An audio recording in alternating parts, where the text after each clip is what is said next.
ওকে, এইটা একটা AI model, আর আমরা এইটার উপরে আর কি একটা লগো বসাবো যেটা ক্লায়েন্ট চাচ্ছে। সো এই ইমেজটা আমরা এআই দিয়ে জেনারেট করেছি।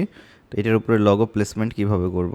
সো এটার জন্য আমরা এখানে জাস্ট ডুপ্লিকেট লেয়ার করতে পারি, দেন এইখানে পেস্ট করে দিলাম এই লেয়ারে, অথবা জাস্ট আমরা এখান থেকে কপি, দেন এইখানে এসে পেস্ট। যেটা করব সেটাই কাজ করবে, সমস্যা নেই। সো আমি একটা রাখলাম, একটা ডিলিট করে দিলাম, তারপরে লগোটাকে ছোট করব, দেন এখানে বসাবো। সো এত বড় কখনোই লগো হয় না। সো এটাকে আরেকটু ছোট করব, দেন চেস্ট বরাবর।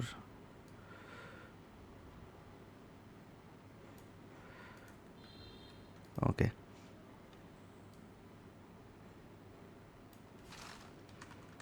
সো এইভাবে লগোটা বসে গেল। সো ম্যাক্সিমাম ক্ষেত্রে আমাদের যখন বাল্ক অর্ডারগুলো আসে তখন দেখা যায় যে 10টা 12টা ইমেজের উপরে এইভাবে লগো প্লেস করতে হয়। সো আমাদের এআই মডেল জেনারেট করা থাকে, আর সেই ক্ষেত্রে লগো বসাতে হয়। সো আমরা এইভাবে আর কি এআই মডেলের উপরে বিভিন্ন লগো প্লেস করতে পারি। তারপরে আমরা যদি আরেকটা ব্যাক ট্রাই করি তাহলে সেটাও করতে পারি। ব্যাকের জন্য এই মডেলটা আমরা সিলেক্ট করলাম, তারপরে আমাদের যে ব্যাক লগো আছে আমি সেটাও নিয়ে আসি, এটা এখান থেকে নিয়ে আসলাম, বাট এটার কালার হোয়াইট আছে। সো আমি এটার কালারটা ব্ল্যাক করে দিলাম।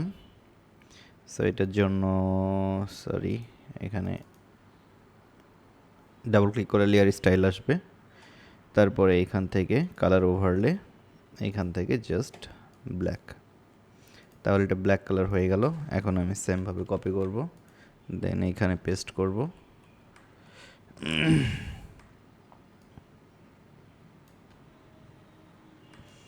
দেন এটাকে মিডিলে প্লেস করে দেব।